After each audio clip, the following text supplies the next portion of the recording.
আমার প্রিয় ছাত্রছাত্রীরা, যথারীতি আমি আবার চলে এসেছি তোমাদের 11 এর সেমিস্টার 1 এর অ্যাকাউন্টেন্সি ক্লাস নিতে। এখন এর আগে তোমরা জানো, যখন অ্যাকাউন্টেন্সির বিভিন্ন টপিকসের ওপরে আমি ক্লাসগুলো নিয়েছিলাম, সেখানে তার কত মার্কস সবটা নিয়ে আলোচনা করেছি।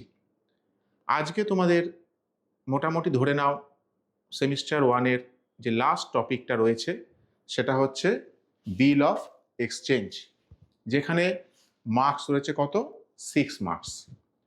তোমাদের নিশ্চয়ই মনে আছে, আমি শুরুতে যখন আলোচনা করেছিলাম সেমিস্টার 1 নিয়ে, তখন বলেছিলাম যে সেমিস্টার 1 এর ফুল মার্কস হচ্ছে সাবজেক্টের কত? 40। এখন এটা সম্পূর্ণভাবে তোমাদের এমসিকিউ ধাঁচের, অর্থাৎ এখানে তোমাদের ডেসক্রিপটিভ কোনো কোশ্চেন হবে না। 40টা কোশ্চেন থাকবে এবং প্রত্যেকটাই 1 নাম্বারে, অর্থাৎ এখানে কিন্তু কোনো বিকল্প কোশ্চেন তোমরা পাচ্ছ না। অর্থাৎ 40টা কোশ্চেন, 40টাই তোমাদের অ্যাটেম্প করতে হবে। এর ওপর বেস করেই আমি বিভিন্ন অ্যাকাউন্টেন্সির যে টপিকগুলো তোমাদের সাথে আলোচনা করেছি, করতে করতে মোটামুটি আজকে প্রায় শেষের দিকে চলে এসেছি। অর্থাৎ তোমাদের যে লাস্ট ইউনিট, যেটাকে বলা আছে কি বিল অফ এক্সচেঞ্জ বা বাণিজ্যিক হুন্ডি, 6 মার্কস আছে। অর্থাৎ এখান থেকে তোমাদের 6টা কোশ্চেন আসবে এবং 6টাই তোমাদের অ্যাটেম্প করতে হবে। এখন কি ধরনের কোশ্চেন এর আগেও আলোচনা করেছি, তবুও তোমাদের একটু মনে করিয়ে দিই। যেমন মাল্টিপল চয়েস কোশ্চেন, অর্থাৎ 4টে অপশান থাকবে, তার মধ্যে যেটা কারেক্ট সেটা তোমাকে বেছে নিতে হবে। ফিল ইন দ্য ব্ল্যাঙ্কস, অর্থাৎ শূন্যস্থান পূরণ করতে হবে, সেখানেও 4টে অপশান থাকবে, তার মধ্যে যেটা দিয়ে পূর্ণ হবে শূন্যস্থানটা। এইরকমই ধরো ম্যাচিং, অর্থাৎ কলম ম্যাচিং, 2টো কলম থাকবে এ বি বা 1 2, তোমাদের কলম 1 এর সাথে কলম 2 এর ম্যাচ করাতে হবে, তার 4টেই অপশান থাকবে। ধরো রিজনিং অ্যাসারশন, কেস স্টাডি, এই যে বিভিন্ন ধরনের কোশ্চেন বা ট্রু ফলস, এই সমস্ত কোশ্চেনগুলোই মোটামুটি তোমাদের এই বিভিন্ন টপিকস থেকে আসবে। স্বাভাবিকভাবেই আজকের যে টপিকস বিল অফ এক্সচেঞ্জ, সেখান থেকেও তোমাদের এই ধরনের কোশ্চেনগুলোই আসবে। এখন এই ধরনের কোশ্চেন আলোচনা করার আগে প্রথমেই তোমাদের জেনে নিতে হবে বিল অফ এক্সচেঞ্জ অ্যাকচুয়ালি কি। অ্যাকচুয়ালি বিল অফ এক্সচেঞ্জ মানে এটা এক ধরনের ভাবতে পারো যে হস্তান্তরযোগ্য দলিল আইন। অর্থাৎ আমাদের যে লেনদেনগুলো হয়, যখন আমি সেমিস্টার 1 এর একদম প্রথম দিকে অ্যাকাউন্টেন্সি ক্লাস নিয়েছিলাম, তখন তোমাদের বলেছিলাম লেনদেন দুভাবে হয়, একটা নগদে অর্থাৎ ইন ক্যাশ, আর একটা অন ক্রেডিট মানে বাকিতে। এখন নগদে যদি লেনদেনগুলো হয়ে যায়, তাহলে স্বাভাবিকভাবেই তাহলে যে বিক্রেতা, তার আর চিন্তা থাকছে না, কারণ সে সাথে সাথেই ক্রেতার কাছ থেকে বিক্রয় মূল্যটা পেয়ে যাচ্ছে। কিন্তু বর্তমান দিনে প্রচুর টাকা লেনদেন যেখানে হয়, সেখানে আর সব তো আর নগদে করা সম্ভব নয়, তাহলে তোমাকে বাকিতে লেনদেন করতেই হবে। এখন বাকিতে লেনদেন করতে গেলে স্বাভাবিকভাবে বিক্রেতার একটা দুশ্চিন্তা থেকেই যাচ্ছে, কবে টাকাটা পাবো ক্রেতার কাছ থেকে, কিভাবে পাবো। এখন তার জন্য একটা প্রতিশ্রুতি দরকার ক্রেতার কাছ থেকে। আচ্ছা, তুমি যাকে বিক্রি করেছো, সে তোমাকে একটা প্রতিশ্রুতি দিচ্ছে যে আমি 1 মাস পরে বা 2 মাস পরে আমি টাকাটা দিয়ে দেবো। তাহলে এই যে একটা প্রতিশ্রুতি, সেটা একটা মৌখিক হতে পারে, লিখিত হতে পারে। আমরা এখানে অবশ্যই যেটা ভাববো সেটা হচ্ছে লিখিত প্রতিশ্রুতি নিয়ে। এখন এই যে প্রতিশ্রুতি, যেটা একটা লিখিত আকারে ক্রেতার কাছ থেকে আমরা পাচ্ছি, বা বিক্রেতা লিখছে, লিখে ক্রেতার কাছ থেকে সার্টিফাই করে নিচ্ছে, অর্থাৎ সে এগ্রি করছে যে হ্যাঁ এই দিনে আমি এত টাকা আপনাকে দিয়ে দেব।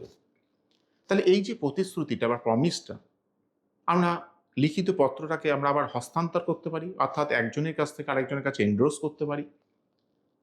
সেই জন্যেই এটাকে বলা হচ্ছে হস্তান্তরযোগ্য দলিল। তাহলে এই যে প্রতিশ্রুতিগুলো, অর্থাৎ প্রতিশ্রুতি পত্রগুলো, যার মধ্যে চেক থাকতে পারে, যার মধ্যে বিল অফ এক্সচেঞ্জ থাকতে পারে, যার মধ্যে প্রমিসারি নোট বা প্রত্যর্থপত্র থাকতে পারে, তাহলে এই প্রত্যেক কটাই হচ্ছে হস্তান্তরযোগ্য। সেই জন্য বিল অফ এক্সচেঞ্জ কার মধ্যে পড়ছে?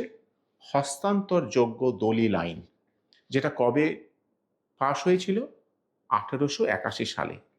তাহলে 1881 সালের যে হস্তান্তরযোগ্য দলিল আইন বা নেগোশিয়েবল ইনস্ট্রুমেন্ট অ্যাক্ট 1881, সেখানে বিল অফ এক্সচেঞ্জ বা নেগোশিয়েবল ইনস্ট্রুমেন্টের যে বিভিন্ন দিকগুলো, অর্থাৎ চেক বলো, বিল অফ এক্সচেঞ্জ বলো, প্রমিসারি নোট বলো, এই প্রত্যেকটা একটা আলাদা আলাদা সেকশনে আলোচনা করা আছে।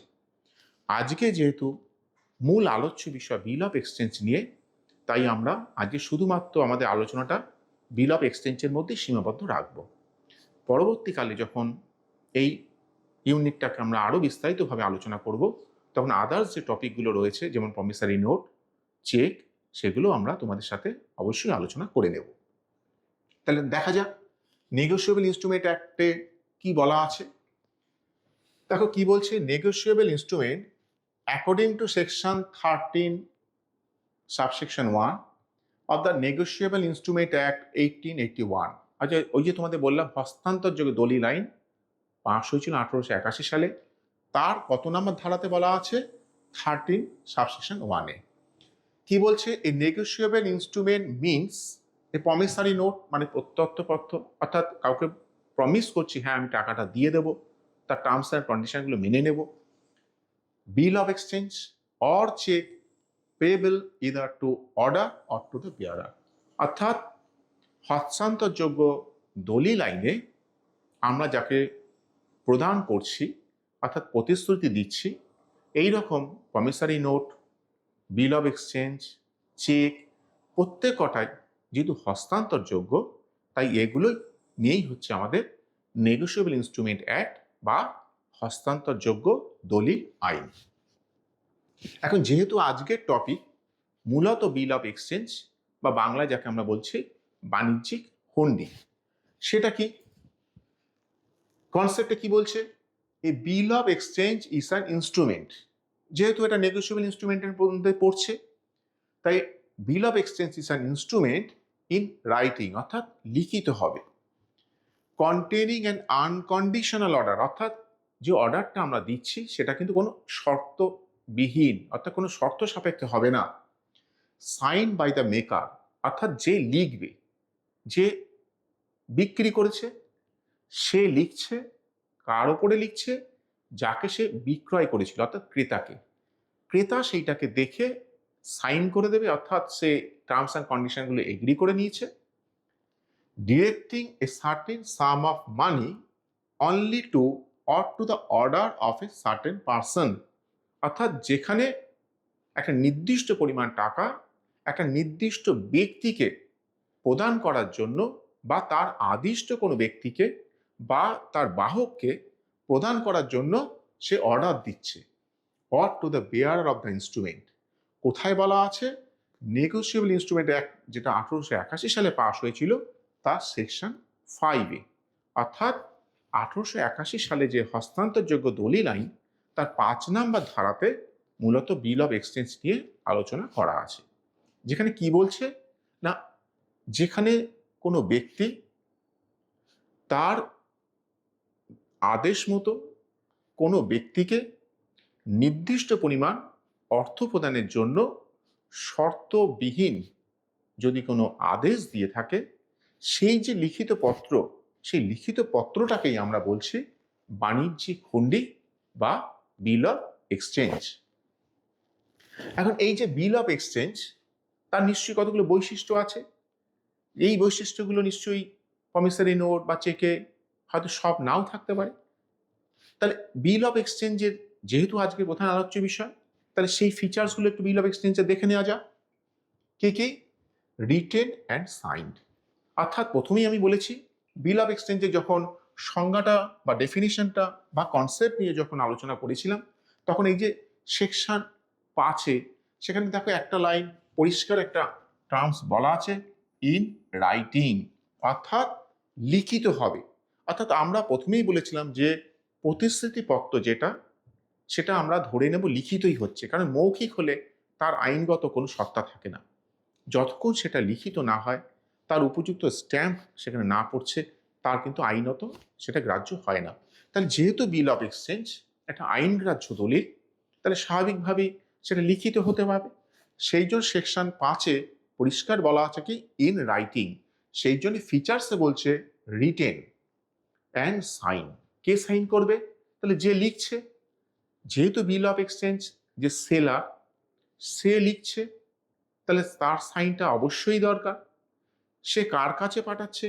ক্রেতার কাছে। তাহলে ক্রেতা এগ্রি করে তার উপরে একটা সাইন করবে, অর্থাৎ অ্যাপ্রুভ করবে। তাহলে লিখিত হবে এবং অবশ্যই সেটা স্বাক্ষরিত হবে। আনকন্ডিশনাল অর্ডার, অর্থাৎ যেখানে কিন্তু কোনো শর্ত আমি দিতে পারবো না টাকাটা দেওয়ার জন্য। অর্থাৎ তুমি তাকে বিক্রি করেছো, সে বাকিতে কিনেছে, স্বাভাবিকভাবেই সে টাকাটা তোমাকে প্রদান করবে। হয়তো সেখানে টার্মস বলা আছে কি যে 2 মাস পরে বা 1 মাস পরে বা 3 মাস পরে সে টাকাটা তোমাকে দিয়ে দেবে, কিন্তু সেখানে কিন্তু অন্য কোনো শর্ত কিন্তু চাপানো যাবে না। সেই জন্য এটা বলা হচ্ছে আনকন্ডিশনাল। সেই জন্য দেখো যখন ডেফিনেশনটা হয়েছিল সেখানেও কিন্তু একটা লাইন বলা হয়েছিল কন্টেনিং অ্যান আনকন্ডিশনাল অর্ডার। অর্থাৎ আমরা যে ডেফিনেশনটা বলেছি তার মধ্য থেকেই কিন্তু আমি খুব সহজেই ফিচার্সগুলো বুঝে নিতে পারি বা লিখতে পারি। ফিক্সড টাইম, অর্থাৎ সময়টা কিন্তু নির্দিষ্ট থাকবে। অর্থাৎ সেই বিল অফ এক্সচেঞ্জে টাইমটা কিন্তু পরিষ্কার বলা থাকবে যে ক মাস বা কতদিন পরে তুমি টাকাটা তার কাছ থেকে পেতে পারো, সেই জন্য টাইমটা কিন্তু ফিক্সড। রিলেটেড পার্টিস, অর্থাৎ কতগুলো পার্টি থাকবে। সাধারণত বিল অফ এক্সচেঞ্জে 3টে পার্টি থাকবে। কি কি পার্টি? একটা হচ্ছে যে লেখে, যাকে আমরা কি বলি মেকার বা রাইটার। অর্থাৎ রিলেটেড পার্টিস মধ্যে আমি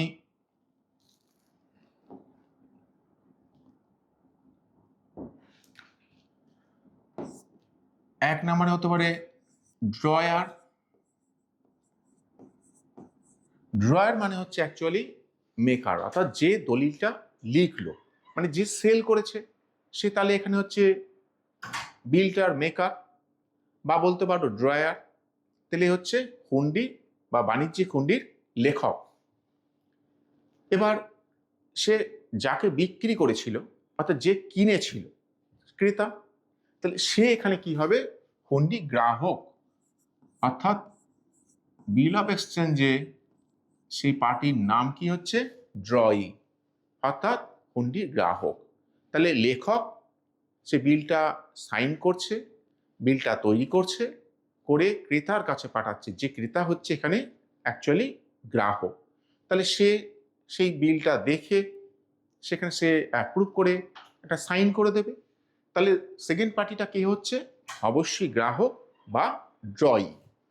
থার্ড যে পার্টি সে হচ্ছে প্রেয়ী বা প্রাপক, অর্থাৎ যে টাকাটা পাবে। কিন্তু যদি এরকম হয় যে ড্রয়ার এবং পেয়ী একই ব্যক্তি হতেই পারে, অর্থাৎ যে লিখছে সেই টাকাটা পাচ্ছে, তাহলে সেক্ষেত্রে কিন্তু ড্রয়ার এবং পেয়ী অর্থাৎ লেখক এবং প্রাপক একই ব্যক্তি হতে পারে। তাহলে সাধারণত আমরা বিল অফ এক্সচেঞ্জে 2টো পার্টি বা 3টে পার্টিকে নিয়ে আমরা ভাবতে পারি। স্পেসিফিক পার্সন, অর্থাৎ এই যে 3টে পার্টি বললাম বা 2টো পার্টি নিয়ে আলোচনা করছি, এখানে নির্দিষ্ট ব্যক্তি হতে পারে। অর্থাৎ কাকে আমরা টাকাটা দেব, কার কাছ থেকে আমরা প্রতিশ্রুতিটা পেলাম, সেই ব্যক্তিটা যেন নির্দিষ্ট হয়। যেমন স্পেসিফিক ধরো এক্স একটা পার্সন, এক্স হচ্ছে ড্রয়ার, ওয়াই হচ্ছে ড্রয়ি, মানে সে প্রতিশ্রুতিটা দিয়েছে টাকা পেমেন্ট করবে। সে কাকে পেমেন্ট করবে? সে এক্সকেও করতে পারে, বা এক্স তার নির্দিষ্ট কোনো ব্যক্তি, সে জেড হতে পারে। তাহলে সেক্ষেত্রে পার্টিটা কিন্তু অবশ্যই স্পেসিফিক, অর্থাৎ নির্দিষ্ট হবে। স্পেসিফিক ভ্যালু, অর্থাৎ দাম, মূল্য, সেটা যেন নির্দিষ্ট থাকে। অর্থাৎ একটা বিল লিখে দেওয়া হলো অথচ সেখানে কোনো মূল্য লেখা হলো না, মানে দাম লেখা হলো না, অর্থাৎ তুমি যে জিনিসটা বিক্রি করেছো তার অ্যাকচুয়াল ভ্যালুটা কত, টাকার অঙ্কে তার মূল্য কত, সেটা কিন্তু অবশ্যই বিল অফ এক্সচেঞ্জে উল্লেখ থাকবেই। সেই জন্যে নেক্সট আমরা দেখছি অ্যাডিকুয়েট স্ট্যাম্প, অর্থাৎ তুমি যে ভ্যালুটা লিখেছ সেটা আইনগ্রাহ্য করতে হবে। আইনগ্রাহ্য করতে গেলে বা আইনসম্মত হতে গেলে অবশ্যই উপযুক্ত মূল্যের তার স্ট্যাম্প কিন্তু সেই বিল অফ এক্সচেঞ্জে থাকতেই হবে।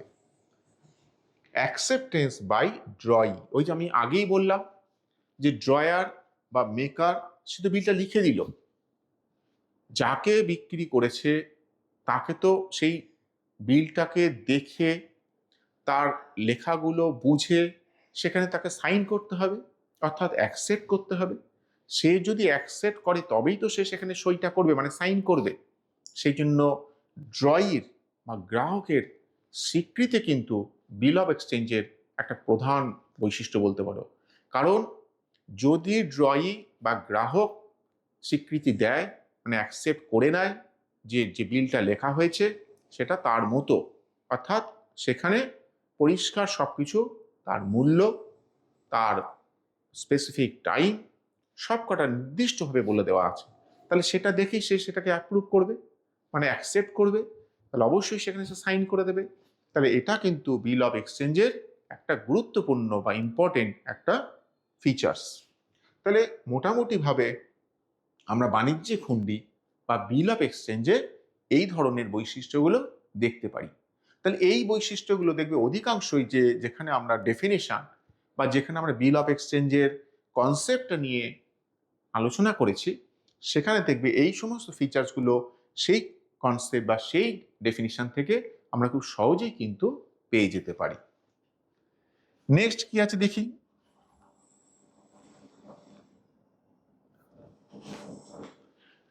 Parties of bill of exchange, অর্থাৎ আমি এর আগে যে বলছিলাম যে বিল অফ এক্সচেঞ্জ বা বাণিজ্যিক হুন্ডিতে সাধারণত তিনটে পার্টি থাকে, অর্থাৎ ড্রয়ার, অর্থাৎ যে লিখছে মানে বিল লেখক, বিলের গ্রাহক ড্রয়ি এবং প্রাপক বা পেয়ী।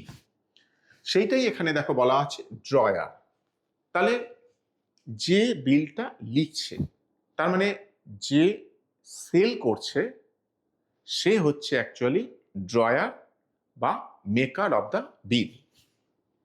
ড্রয়ি অর্থাৎ যাকে তুমি বিক্রি করেছো, অর্থাৎ ক্রেতা, সে মেকারের কাছ থেকে বিলটা পাওয়ার পরে সে কি করছে, সেই বিলের গ্রাহক, সে তার অ্যাকসেপ্টেন্স করছে, অর্থাৎ সে সেখানে সে বিলটা অ্যাকসেপ্ট করে সাইন করছে, সে হচ্ছে কে বিলের গ্রাহক বা ড্রয়িং। নেক্সট কি পেয়ি, মানে প্রাপক, বিলের টাকাটা পাচ্ছে কি, হতে পারে ড্রয়ার পাচ্ছে বা ড্রয়ার ছাড়া ড্রয়ারের আদিষ্ট মানে তার নির্দিষ্ট কোনো ব্যক্তিকে টাকাটা দিতে হচ্ছে, তাহলে সেক্ষেত্রে সে হচ্ছে প্রাপক, মানে টাকাটা সে ড্রয়ির কাছ থেকে পাওয়ার অধিকারী। হোল্ডার সত্ত্বাধিক, অর্থাৎ মূলত বিলটা কার নামে রয়েছে, বিলের অরিজিনাল মালিক কে, সেই হচ্ছে holder. Holder in due course, অনেক সময় হতে পারে যে সে হয়তো মালিক, কিন্তু কোনো কারণে পরবর্তীকালে সে অন্য কাউকে হয়তো সেখানে সে নির্দিষ্ট করে দিয়েছে, বা সে অন্য যে কোনো উপায়, ন্যায়সঙ্গত অবশ্যই, সে বিলের মালিকানা অর্জন করেছে। তাহলে ওই যে বিল অফ এক্সচেঞ্জের মালিকানা অর্জন করলো সেটা কিন্তু অবশ্যই বিলের যে সময়কাল, অর্থাৎ তার যে টার্মস বা তার যে টেনার অফ দ্য পিরিয়ড, ওই টাইমের মধ্যে যদি সে মালিকানা অর্জন করতে পারে, তাহলে সেই সময়ের জন্য সে হচ্ছে হোল্ডার ইন ডিউ কোর্স, অর্থাৎ ওই সময়ের মধ্যে সে বিলের মালিকানা অর্জন করেছে। এন্ডোর্সার, এন্ডোর্সার মানে হচ্ছে যখন হুন্ডির লেখক বা ড্রয়ার তার নির্দিষ্ট কোনো ব্যক্তিকে সেই বিলটা হস্তান্তর করে দিচ্ছে বা পৃষ্ঠাঙ্কন করে দিচ্ছে। এই যে এক্স ধরো জেডকে পৃষ্ঠাঙ্কন করলো, অর্থাৎ ড্রয়ার ধরো এখানে ড্রয়ার ধরো এক্স, ড্রয় ধরো ওয়াই, পেই ধরো জেড। এক্স কি করলো, এই বিলটা কি করছে, অন্য কাউকে হস্তান্তর করে দিচ্ছে, তাহলে সে হচ্ছে এন্ড্রোসার। তাহলে সেক্ষেত্রে এক্স হয়ে যাচ্ছে কিন্তু এন্ড্রোসার, অর্থাৎ সে পৃষ্ঠাঙ্কন করে বা হস্তান্তর করছে থার্ড পার্টিকে, সেক্ষেত্রে এন্ড্রোসার কিন্তু হয়ে যাচ্ছে এক্স। কাকে এন্ড্রোস করছে, সে হতে পারে অন্য কোনো পার্টি, থার্ড পার্টি। তাহলে যাকে হস্তান্তর করলো, অর্থাৎ যে এখন বিলের টাকাটা পাওয়ার অধিকারী হলো, সে হচ্ছে তাহলে কি এন্ড্রোসি। ধরো সে হচ্ছে এম। তাহলে বিলের মালিক সে তার নির্দিষ্ট কোনো ব্যক্তিকে যখন বিলটা দিয়ে দিচ্ছে, পৃষ্ঠাঙ্কন করছে, এন্ডোর্সমেন্ট করছে, তখন প্রথমজন হচ্ছে এন্ড্রোসার, যাকে হস্তান্তর করলো সে হচ্ছে এন্ড্রোসি। তাহলে এইরকম ভাবে বিলের একাধিক পার্টি থাকতে পারে, তবে মনে রাখবে মূলত পার্টি হচ্ছে তিনটে: ড্রয়ার, ড্রয়ি এবং পেই বা প্রাপক। ড্রয়ি ইন কেস অফ নিড, অর্থাৎ গ্রাহক সেই হচ্ছে, যেমন এক্ষেত্রে হচ্ছে ওয়াই, সে হচ্ছে বিলের অ্যাকচুয়াল গ্রাহক, অর্থাৎ সেই বিলের অ্যাকসেপ্টেন্স করেছে, করে সেখানে সাইন করেছে, অর্থাৎ সে প্রতিশ্রুতি দিয়েছে ড্রয়ারকে বিলের টাকা সে মিটিয়ে দেবে যথাসময়। কিন্তু যদিও এরকম হয় যে সে দিতে পারলো না, তাহলে তার হয়ে অন্য আরেকজন ব্যক্তি, হয়তো তার সাথে কোনো রিলেশন রয়েছে, সে সেই টাকাটা দিতে প্রতিশ্রুতিবদ্ধ হলো। অর্থাৎ সেক্ষেত্রে ওয়াইয়ের হয়ে ধরো এন আর একটা পার্টি, যদি ওয়াই এক্স কে টাকা দিতে না পারে, বা যদি ওয়াই জেড কে টাকা দিতে না পারে, বা যদি ওয়াই এম কে টাকা দিতে না পারে, তাহলে সেক্ষেত্রে প্রতিশ্রুতি দিচ্ছে আরেকজন পার্টি ওয়াইয়ের হয়ে। এই যে ওয়াইয়ের হয়ে যে ব্যক্তি সেক্ষেত্রে বিলটা অ্যাকসেপ্ট করলো, বা বিলটাকে যে গ্রাহক হিসাবে সে নিজেকে দাবি করলো, সেই হচ্ছে actually draw in case of need, অর্থাৎ প্রয়োজন বোধে বিলের গ্রাহক। অর্থাৎ যদি গ্রাহক মানে অরিজিনাল যে ড্রয়ি, সে যদি প্রতিশ্রুতি মতো কাজ না করে, তাহলে তার হয়ে ওই নির্দিষ্ট সময়ের জন্য ওই নির্দিষ্ট বিলটার সে হচ্ছে হুন্ডির গ্রাহক বা ড্রয়ি। তাহলে প্রয়োজনের ভিত্তিতে হলো, অর্থাৎ ওই সময়ে দরকার ছিল একজন ড্রয়ির বা হুন্ডি গ্রাহকের, সেই জন্য এই এন হলো অ্যাকচুয়ালি ওয়াইয়ের পরিবর্তে ওই সময়ের জন্য ড্রয়ি ইন কেস অফ নিড, অর্থাৎ প্রয়োজন বোধে হুন্ডি গ্রাহক। তাহলে এই ধরনের সাধারণত আমরা বিলের পার্টি বা পক্ষ ভাবতে পারি। Types of bill of exchange, অর্থাৎ এই যে বাণিজ্যিক হুন্ডি, এই যে বিল অফ এক্সচেঞ্জ কত ধরনের হয়? সাধারণত দু ধরনের হয়। একটা হচ্ছে ট্রেড বিল, অর্থাৎ বাণিজ্যিক বিল, অর্থাৎ যেখানে আমরা ব্যবসায়িক লেনদেন, অর্থাৎ যেখানে বাকিতে লেনদেন হয়েছে তার টাকা প্রদানের জন্য আমরা এই বিলটা লেনদেন করেছি। অ্যাকোমোডেশন বিল, সাহায্যকারী, অর্থাৎ কোনো ব্যক্তিকে বিনা প্রতিদানে, অর্থাৎ কোনো কনসিডারেশন সেখানে থাকবে না, বিনা প্রতিদানে কাউকে সাহায্য করার জন্য যদি কোনো বিল লিখিত হয়, গৃহীত হয় এবং প্রদান করা হয়, তবে সেটাকে বলা হচ্ছে সাহায্যকারী হুন্ডি বা অ্যাকোমোডেশন বিল। তবে তোমাদের কাউন্সিলের নির্দিষ্ট যে সিলেবাস রয়েছে তাতে কিন্তু তোমাদের শুধুমাত্র ট্রেড বিল নিয়েই তোমাদের পড়তে হবে, অ্যাকোমোডেশন বিল তোমাদের আউট অফ সিলেবাস। নেক্সট কি আছে দেখি। Advantages of bill of exchange, অর্থাৎ এই যে বাণিজ্যিক হুন্ডি, আমরা এতক্ষণ তো বাণিজ্যিক হুন্ডি কি, তার ফিচার্স কি, তাতে কটা পার্টি থাকে, কত ধরনের বিল অফ এক্সচেঞ্জ হতে পারে, এগুলো নিয়ে আলোচনা করেছি। কিন্তু এখন কথাটা হচ্ছে আমরা বিল অফ এক্সচেঞ্জ ব্যবহার করব কেন? এই যে সেলার বা বিক্রেতা, তার নিশ্চয়ই কিছু সুযোগ সুবিধা রয়েছে এই বিল অফ এক্সচেঞ্জ থেকে পাওয়া, সেই জন্যই সে বিল অফ এক্সচেঞ্জটা ব্যবহার করতে চাইছে। তাহলে সেই সুবিধাগুলো কি, সেই অ্যাডভান্টেজটা কি, সেটা একটু দেখে নেওয়া যাক। গ্যারান্টি ফর রিসিভিং মানি, অর্থাৎ ওই যে আমি বললাম যে তোমাকে বাকি তো বিক্রি করতেই হবে। তুমি যদি ভাবো সবসময় আমি নগদেই বিক্রি করব, তাহলে কিন্তু তুমি আর ব্যবসা করতে পারবে না। কারণ যদি 10% ট্রানজেকশন ক্যাশই হয়, ধরে নিতে হবে 90% ট্রানজেকশন তোমাকে বাকিতেই করতে হবে। এটা তোমার ব্যবসার শ্রীবৃদ্ধির জন্য অবশ্যই প্রয়োজন হবে। তাহলে আমি বাকিতে তো বিক্রি করলাম, কিন্তু টাকাটা পাওয়ার গ্যারান্টি আছে তো, টাকাটা পাবো তো, এই যে নিশ্চয়তা, এই নিশ্চয়তা প্রদান করছে কে? বিল অফ এক্সচেঞ্জ। সেই জন্যই বলছে গ্যারান্টি ফর রিসিভিং মানি। কারণ যে বিলটা লিখেছিল, অর্থাৎ যে বিক্রি করেছিল জিনিসটা, সে বিলটা লিখে কি করেছিল? ক্রেতার কাছ থেকে সাইন করিয়ে নিয়েছিল। অর্থাৎ ড্রয়ার বা মেকার অব দ্য বিল, সে কি করেছিল? বিলটা লিখে ড্রয়ের কাছ থেকে একটা অ্যাকসেপ্টেন্স করিয়ে নিয়েছিল। তাহলে ক্রেতা তোমাকে নিশ্চয়তা দিচ্ছে যে হ্যাঁ, আমি এই টাকাটা যে সময় ওখানে উল্লেখ করা আছে সেই সময়তে আমি অবশ্যই টাকাটা পেমেন্ট করে দেবো। তাহলে বিক্রেতার দিক দিয়ে টাকাটা পাওয়ার একটা নিশ্চয়তা থাকছে। এটা তাহলে বিল অফ এক্সচেঞ্জের একটা প্রধান সুবিধা। লিগাল ডকুমেন্ট, ওই যে আমি বলেছি যে বিল অফ এক্সচেঞ্জ, আমি পরে তোমাদের একটা স্পেসিমেন কপিও দেখাচ্ছি যে বিল অফ এক্সচেঞ্জ কীরকম হয়। সেখানে দেখবে উপযুক্ত একটা স্ট্যাম্প থাকছে, অর্থাৎ যার বিল অফ এক্সচেঞ্জের যেরকম মূল্য বা ভ্যালু, সেই অনুযায়ী সেখানে একটা স্ট্যাম্প লাগাতে হয়।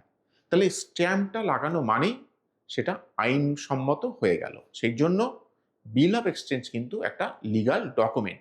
অর্থাৎ যদি কোনো কারণে ড্রয়ি টাকাটা দিতে অসমর্থ হয় বা টাকাটা সে না দেয় বা সে তার প্রতিশ্রুতি ভঙ্গ করে, তাহলে ড্রয়ার বা পেই তার এগেনস্টে কিন্তু কোর্টে যেতে পারে।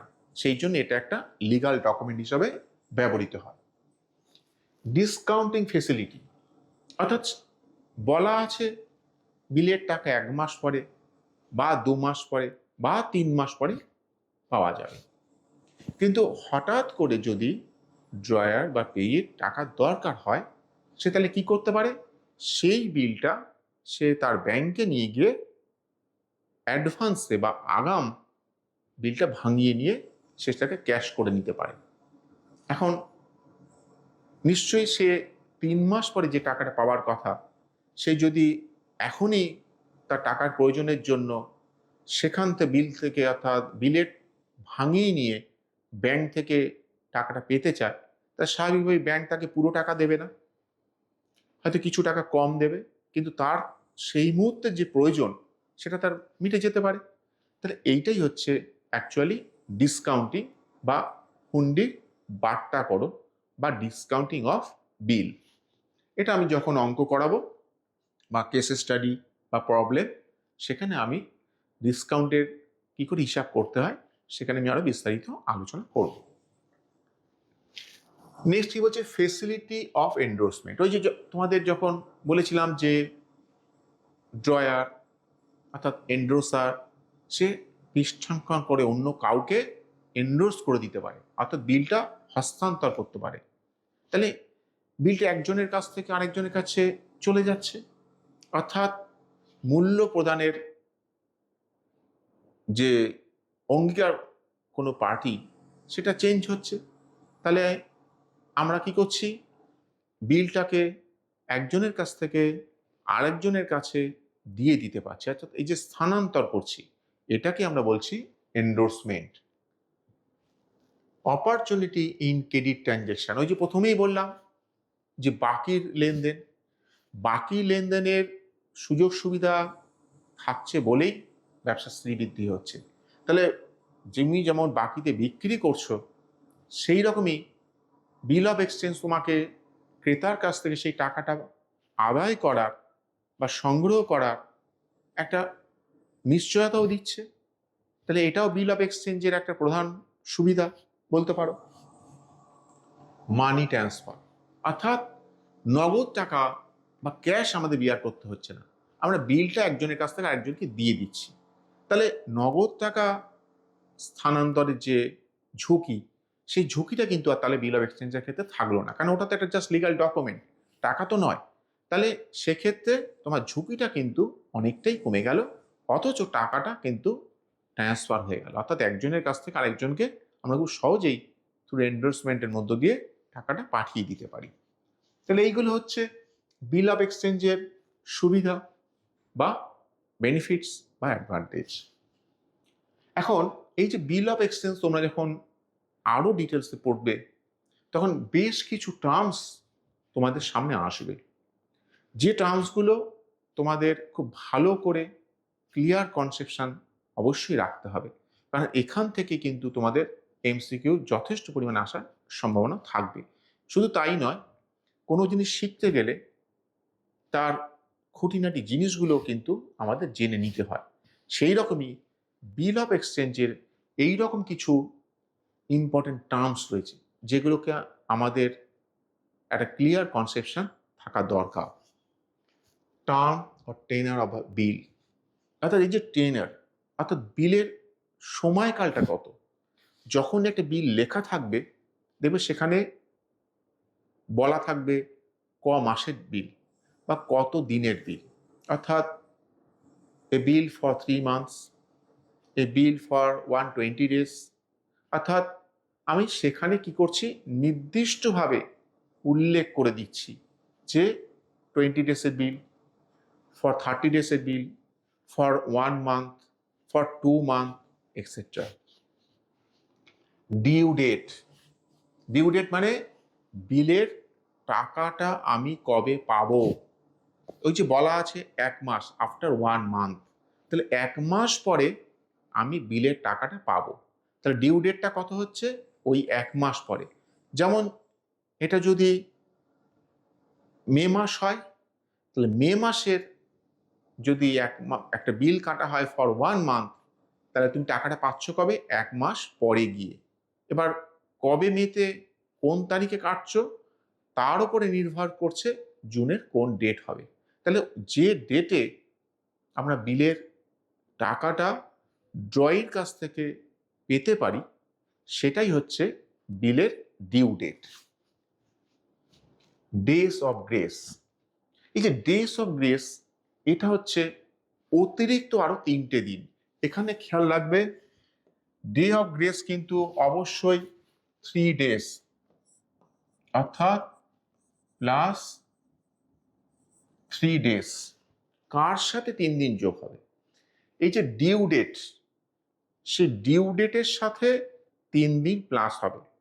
কিন্তু মনে রাখবে, অন ডিম্যান্ড অ্যাট প্রেজেন্টেশন, অর্থাৎ দর্শনাত্ম মানে অ্যাট সাইট, অর্থাৎ দেখা মাত্র, চাহিদা মাত্র, উপস্থাপন মাত্র, এই কথাগুলো যদি থাকে, তাহলে কিন্তু এই ডে অফ গ্রেসটা তুমি পাবে না। সেক্ষেত্রে অন ডিমান্ড মানে যেদিন বিলটা লেখা হয়েছে, ড্রই সেদিনকেই বিলের টাকা প্রদান করছে। যদি সেটা হয় অ্যাট সাইট, অর্থাৎ যেদিন ড্রয়ের কাছে বিলটা পৌঁছালো, সে চাক্ষুষ করলো বিলটা, সেদিনই সে টাকাটা প্রদান করে দিচ্ছে। তা সেক্ষেত্রে কিন্তু এই অতিরিক্ত দিনের কোনো সুযোগ নেই। তাহলে এইগুলো ছাড়া, অর্থাৎ এই 3টে টার্মস ছাড়া অন্য যে কোনো বিলের ক্ষেত্রে তোমরা 3 দিন এক্সট্রা পেতে পারো, অর্থাৎ ড্রয় আরো 3 দিন এক্সট্রা সে পেতে পারে বিলের টাকাটা প্রদানের জন্য। একটা উদাহরণ দেখো, ধরো ডিউ ডেট ছিল 1 জানুয়ারি 2024। এখানে কিন্তু অন ডিম্যান্ড, অ্যাট সাইট কোনোটাই লেখা নেই। শুধু বিলটা ড্র করেছি ফর 3 মান্থস। তাহলে 3 মাস পরে আমি বিলের টাকাটা পাবো। সেক্ষেত্রে 3 মাস কীরকমভাবে হচ্ছে হিসাবটা, অর্থাৎ ম্যাচুরিটি ডেট কিভাবে ক্যালকুলেশনটা হচ্ছে। তাহলে এইটা হচ্ছে দিন, এটা হচ্ছে মাস বা মান্থ, এটা হচ্ছে ইয়ার, এই প্যাটার্নে রয়েছে। বিলটা বলা আছে কি ফর 3 মান্থস। তাহলে এই যে মাস, তাহলে এর সাথে আমরা +3 করছি। যদি সেটা 2 মান্থস থাকতো তাহলে +2 করতাম। কিন্তু ডে অফ গ্রেস এটা কিন্তু সবসময় 3 ডেজ। এখানে কিন্তু 2 ডেজ 1 ডে কখনোই কিন্তু নয়, ফিক্সড 3 ডেজ। এটা কিন্তু অবশ্যই খেয়াল রাখবে। তাহলে এই 3টা হচ্ছে অ্যাকচুয়ালি ডে অফ গ্রেস। তাহলে এবার কি দাঁড়ালো, তাহলে এখানে হচ্ছে 4, এখানে হচ্ছে 4, ইয়ার তো চেঞ্জ হচ্ছে না, কারণ জানুয়ারির 1 তারিখে যে বিলটা আমি কেটেছিলাম, অর্থাৎ বিলটা তৈরি করা হয়েছিল, ধরে নিচ্ছি সেই সেম ডেটেই বিলটা অ্যাকসেপ্ট হয়েছিল। তাহলে তার সাথে 3 দিন যোগ হয়েছে ডে অফ গ্রেস, তাই 1-এর সাথে 3 যোগ করে কত হলো 4।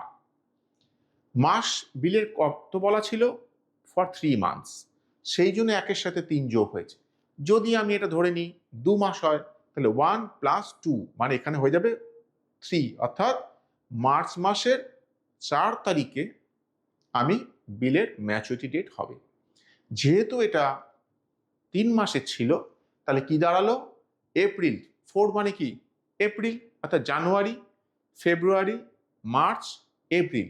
তাহলে অ্যাকচুয়ালি আমি ম্যাচুরিটি ডেট তাহলে কি হলো 4th এপ্রিল 2024। এইটা হচ্ছে তোমাদের বিলের ম্যাচুরিটি ডেট। এবার আরেকটু বলে দিই, ধরো এই 4 তারিখটা হলিডে পড়ে গেছে, তাহলে ম্যাচুরিটি ডেট কবে হবে? সেক্ষেত্রে কিন্তু ম্যাচুরিটি ডেট হবে 3rd এপ্রিল, অর্থাৎ হলিডের আগের দিন।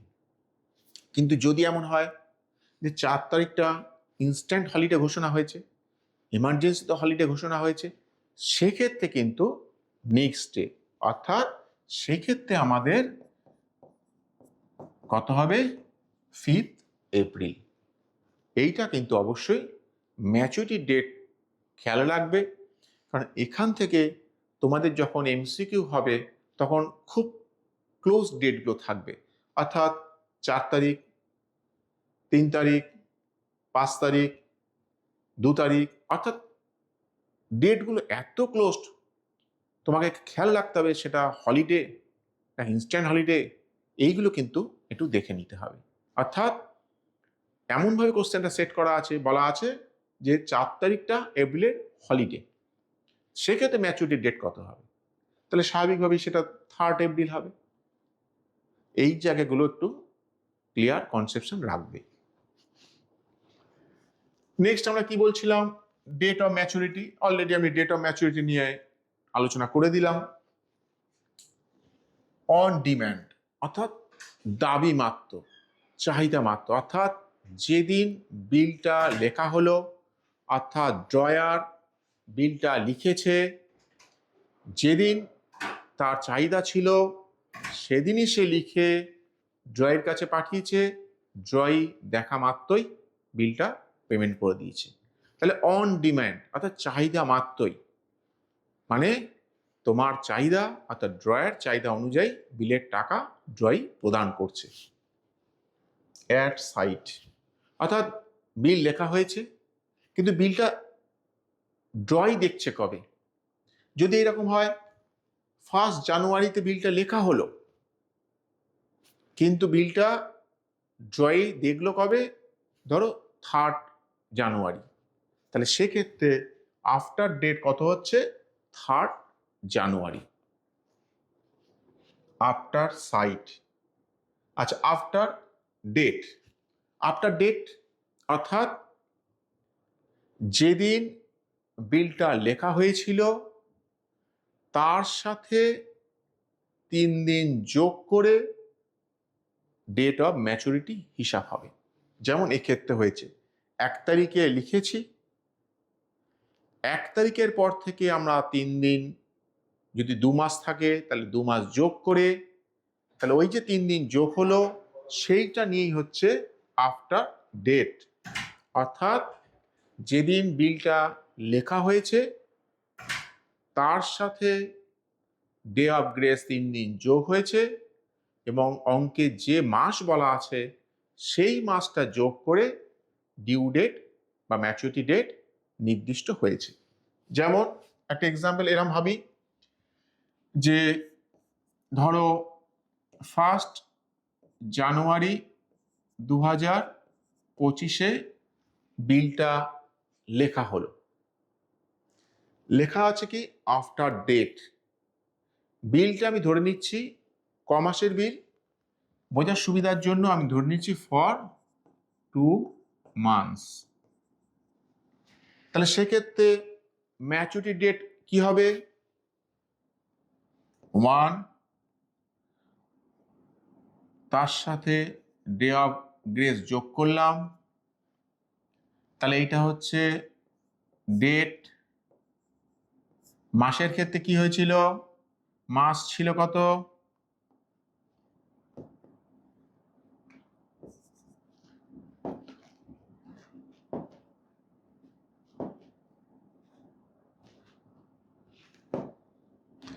তাহলে এখানে 1 তারিখ ছিল, তার সাথে ডে অফ গ্রেস যোগ করলাম, এইটা ছিল ডেস।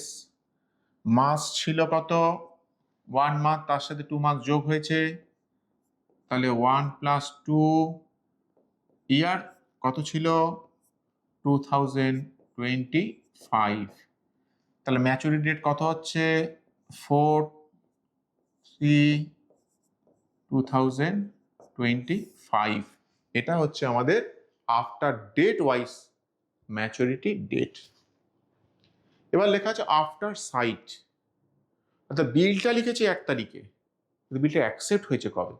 সেম ডেট হলে কিছু নেই, কিন্তু যদি এমন হয় 1 তারিখে বিল লেখা হলো, 2 তারিখ বা 3 তারিখে গিয়ে ড্রয়ি অ্যাকসেপ্ট করলো, তাহলে ওই ড্রয়ের ডেট থেকে আমাদের ডে অফ গ্রেস যোগ হবে।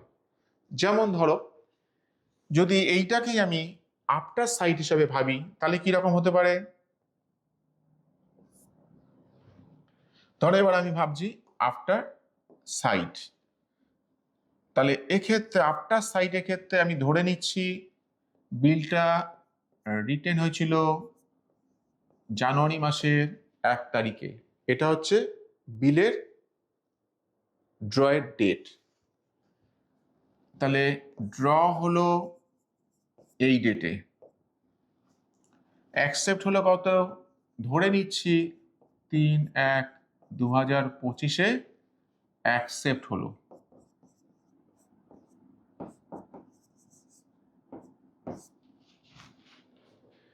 তাহলে সেক্ষেত্রে ম্যাচুরিটি ডেট কি হবে? যদি ধরে নিই বিলটা 3 মাসের বিল, তাহলে এটা ছিল ডে, এটা ছিল মান্থ, এটা ছিল ইয়ার, তাহলে ডে অফ গ্রেস যোগ হয়ে 6 হলো। বিলটা আমি ধরে নিয়েছিলাম ক মাসের? 3 মাসের বিল, তাহলে এখানে 4 হলো। আর ইয়ার আপাতত যেহেতু ডিসেম্বর মাস হচ্ছে না, তাহলে ইয়ার চেঞ্জ হচ্ছে না। তাহলে ম্যাচুরিটি ডেট কি হলো? এপ্রিলের 6 তারিখ, অর্থাৎ সেক্ষেত্রে ম্যাচুরিটি ডেট হচ্ছে 6 এপ্রিল 2025। তাহলে এটা একটু খেয়াল রাখবে যে আফটার ডেট আছে না আফটার সাইট আছে।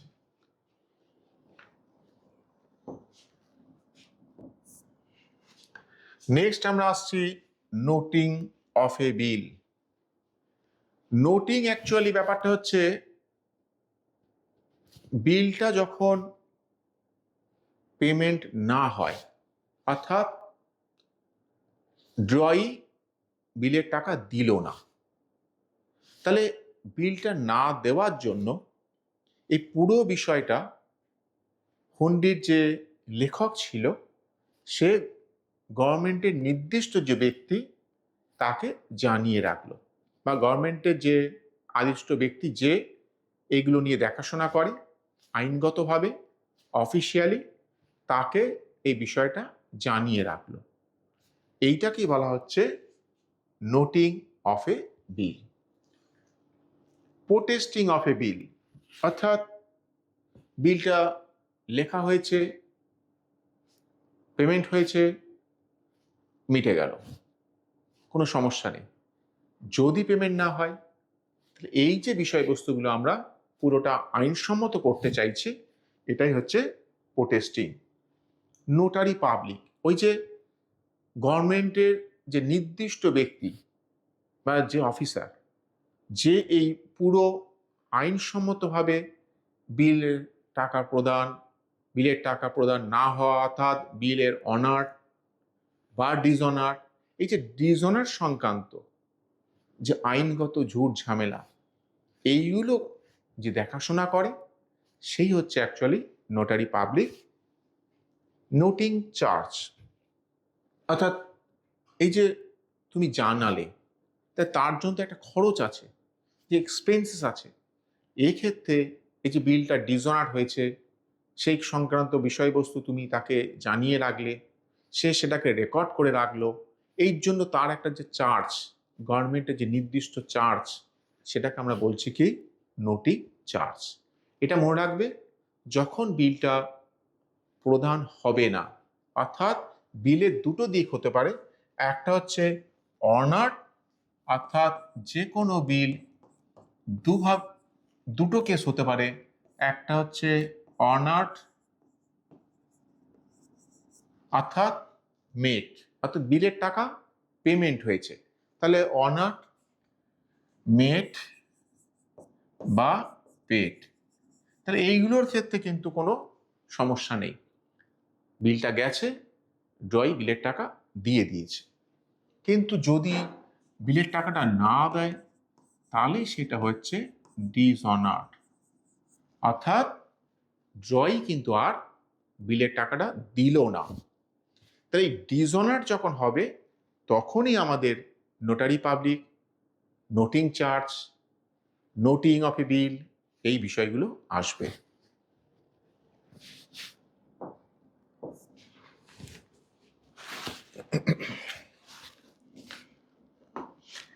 নেক্সট কি আছে আমরা দেখি আরেকটু, যেটা তোমাদের বলছিলাম যে এতক্ষণ তো বিল অফ এক্সচেঞ্জ বাণিজ্যিক হুন্ডি নিয়ে এত আলোচনা করলাম।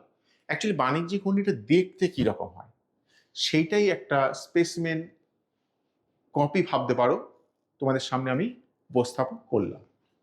যেখানে দেখো আমি বলেছিলাম, আচ্ছা এইটা 20,000 হবে, জিরোটা এখানে আসবে, এটা ₹20,000। তার মানে এখানে বোঝা যাচ্ছে বিলের মূল্যটা বা ভ্যালুটা কত, 20,000। সেটাই দেখো কথাতেও লেখা আছে, অর্থাৎ ওয়ার্ডসেও লেখা আছে, the some of 20,000 rupees only for value receive. তাহলে আমি যখন মনে আছে তোমাদের সাথে আলোচনা করেছিলাম, অর্থাৎ বিলের বিভিন্ন ফিচার্সগুলো সেখানে নিশ্চয়ই বলেছিলাম যে স্পেসিফিক ভ্যালু, অর্থাৎ বিলের মূল্য বা টাকাটা অবশ্যই নির্দিষ্টভাবে স্পেসিফিক্যালি উল্লেখ থাকবে, সেটাকে বলা আছে 20,000। দেখো ওয়ার্ডেও লেখা আছে 20,000 rupee only for value received. তাহলে হয়ে গেল। আর কি বলেছিলাম, স্ট্যাম্প থাকবে, উপযুক্ত মূল্যে স্ট্যাম্প দিতে হবে। দেখো স্ট্যাম্প বলা আছে, অর্থাৎ এখানে এই বিল অফ এক্সচেঞ্জের ওপরে একটা নির্দিষ্ট মূল্যের স্ট্যাম্প লাগাতে হবে, যাতে সেটা আইনসম্মত হয়। কেন আইনসম্মত করব, নিশ্চয়ই তোমাদের ফিচার্সের সময় একটা ফিচার্স আমি বলেছিলাম, এটা হচ্ছে একটা লিগাল ডকুমেন্ট, তাহলে স্ট্যাম্পটা অবশ্যই লাগাতে হবে, পেস্ট করতে হবে। আর দেখো এখানে তিনটে পার্টি আমি দেখতে পাচ্ছি, একটা হচ্ছে পি মুখার্জি, আশিস মন্ডল অ্যান্ড সুমন রায়। অর্থাৎ এক্ষেত্রে দেখো এই যে তিনটে পার্টি আমরা দেখতে পাচ্ছি, এক্ষেত্রে ড্রয়ারকে, ড্রয়িকে, পেইকে আমরা খুব সহজেই বুঝে নিতে পারি। এখানে যে লেখা আছে এ হচ্ছে অ্যাকচুয়ালি ড্রয়ার, তার মানে বোঝা যাচ্ছে এই পি মুখার্জি বিলটা লিখেছিল। কারণ পি মুখার্জি তার মানে জিনিসটা বিক্রি করেছিল কাকে? আশিস মণ্ডলকে। তাহলে পি মুখার্জি হচ্ছে সেলার, তাই এ হচ্ছে মেকার বা ড্রয়ার অফ দ্য বিল। তাহলে অ্যাকসেপ্ট করছে কে? জিনিসটা ক্রেতাকে, পারচেসার হচ্ছে আশিস মণ্ডল। তাহলে এ হচ্ছে ড্রয়ি। এখানে আরেকটা পার্টি যেহেতু রয়েছে মিস্টার সুমন রায়, সে তাহলে টাকাটা পাওয়ার অধিকারী। তাহলে পি মুখার্জি ছাড়া যে আরেকজন রয়েছে এক্ষেত্রে সে হচ্ছে পেই, অর্থাৎ বিলের টাকাটা পাওয়ার অধিকারীকে সুমন রায়। এমন হতে পারে যে পি মুখার্জি হয়তো টাকাটা পেত, তাহলে সেক্ষেত্রে সুমন রায় হতো না। অর্থাৎ first party third party same, কিন্তু সেকেন্ড পার্টি কিন্তু সবসময় আলাদা ব্যক্তিই হবে। যেমন এক্ষেত্রে এক্সাম্পলে বলা আছে কে? আশিস মণ্ডল। তাহলে এইরকম ভাবে একটা বিল অফ এক্সচেঞ্জে দেখতে হয় এইরকম। আর একটা জিনিস খেয়াল রাখো, এখানে বলা আছে কি অ্যাকসেপ্টেড, কে অ্যাকসেপ্ট করেছে? আশিস মণ্ডল। তাহলে আমি অঙ্ক করার সময় বলে দিয়েছিলাম যে বিলটা যে লিখবে আর একজন সেটাকে অ্যাকসেপ্ট করবে। সেই জন্য পি মুখার্জি বিলটা লিখেছে, ড্রয়ার হয়েছে, অ্যাকসেপ্ট করছে কে? আশিস মণ্ডল। তাই আশিস মণ্ডলের এখানে দেখো অ্যাকসেপ্টেড লেখা, যে অ্যাকসেপ্টেড কে? আশিস মণ্ডল। তার মানে সে সেটা দেখে সেখানে সাইন করে দিয়েছে, সেই জন্য এটাকে বলা হচ্ছে আশিস মণ্ডলের ক্ষেত্রে ড্রয়ি। আর থার্ড যে আরেকজন পার্টির নাম লেখা আছে যে টাকাটা পাচ্ছে সে হচ্ছে সুমন রায়, যে হচ্ছে পেই।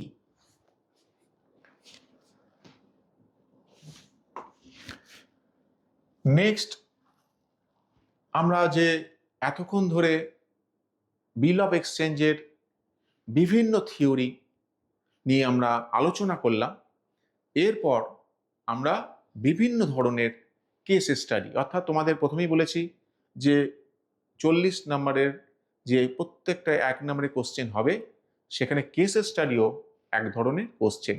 সাধারণত এই যে প্রবলেম, এই প্রবলেম থেকে তোমাদের নির্দিষ্টভাবে কোনো কেস স্টাডি আসতে পারে। সেটা কীরকমভাবে হবে আমি পরের ক্লাসে আলোচনা করব।